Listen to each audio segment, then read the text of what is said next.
Hello বন্ধুরা, দেখো আমি খুব কম সময়ে বিরিয়ানি রান্না করে দেখাচ্ছি তোমাদের। তো আমি তো মুম্বাই এসেছি, এখন এই বিরিয়ানি খেতে, এখানকার বিরিয়ানি খেতে একদমই ভালো লাগছে না। তো তাই আমি কলকাতা স্টাইলে বিরিয়ানি কিভাবে বানাবো, তো আমি মলে গিয়ে দেখলাম যে কলকাতা বিরিয়ানি মশলা পাওয়া যাচ্ছে, তো সেটা নিয়ে এলাম এবং তারপর যেভাবে বানালাম তোমাদেরকে আমি শেয়ার করছি। এটা খুব কম সময়ে তোমরা যখন তখন বানিয়ে খেতে পারবে, যেদিন ইচ্ছা মতো। আমরা তো সানডেতে প্রায়ই বানাই, তো খুবই টেস্টি, আমার তো খুব ভালো লাগে। দেখো আমি তোমাদেরকে বানিয়ে বলে দিচ্ছি কিভাবে তোমরা এটাকে ঘরেতেই বানিয়ে নেবে খুব সহজে।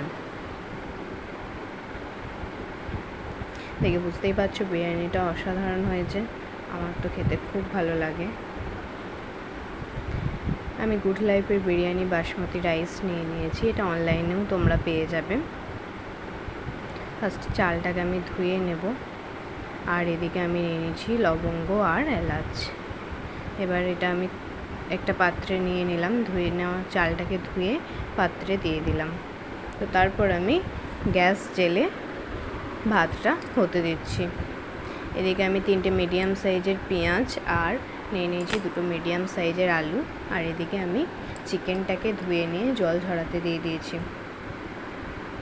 তারপর আমি একটা কড়াইয়ে তেল নিয়ে নিচ্ছি কিছুটা। চিকেনটা আমি 500 গ্রাম পরিমাণে চিকেন নিয়েছি।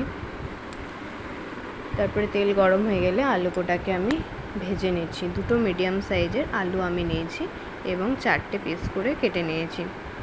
আলুটার মধ্যে নুন আর হলুদ দিয়ে আমি আলুটা ভেজে নিচ্ছি।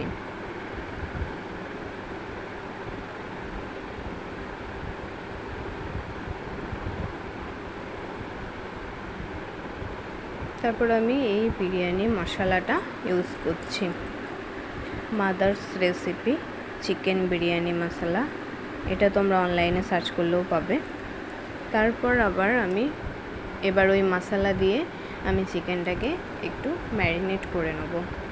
তবে কিছুক্ষণ রেখে দেওয়ার প্রয়োজন নেই, খুব কম সময়েই তোমরা এটাকে বানিয়ে নিতে পারবে। দিয়ে দিলাম ওই মশলাটা, আর তারপরে আমি অ্যাড করে দিচ্ছি কিছুটা পরিমাণে দই। ভালো করে এটাকে মিক্সড করে নিতে হবে।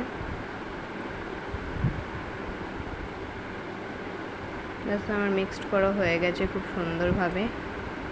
এদিকে আলুটাও আমার ভাজা হয়ে গেছে।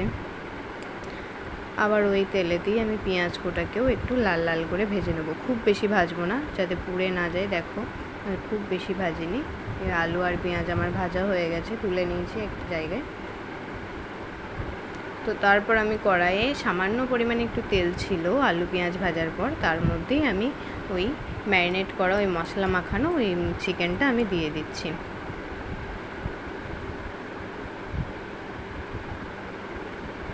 এটার জন্য আর এক্সট্রা কোনো তেল অ্যাড করার কিছু নেই, মশলা থেকেই অনেক তেল ছাড়বে।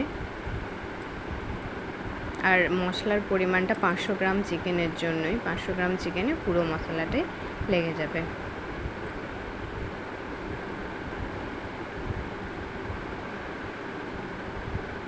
তো আমি কড়াইয়ে দিয়ে দিলাম। এবার আমি যে বাটিতে চিকেনটা ম্যারিনেট করেছিলাম সেটা ধুয়ে একটু জল দিয়ে দিলাম যাতে চিকেনটা ঠিকঠাক কষানো হয়। তো তারপর আমি এবার এটাকে কিছুক্ষণের জন্য 10-15 মিনিটের মতো লো ফ্লেমে রেখে ঢাকা দিয়ে দিচ্ছি।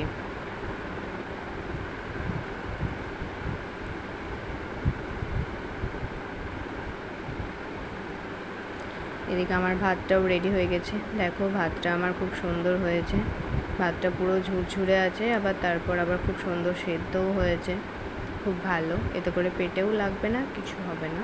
ভাতটা খুব সুন্দর সেদ্ধ হয়েছে। আর ভাতটা যখন করবে তোমরা সবসময় ভাতটা দেখবে।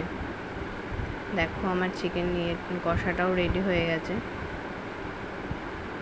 এবার আমি বিরিয়ানিটার জন্য ভাত কড়াইয়ের মধ্যে দিয়ে একটা লেয়ার তৈরি করে নেব।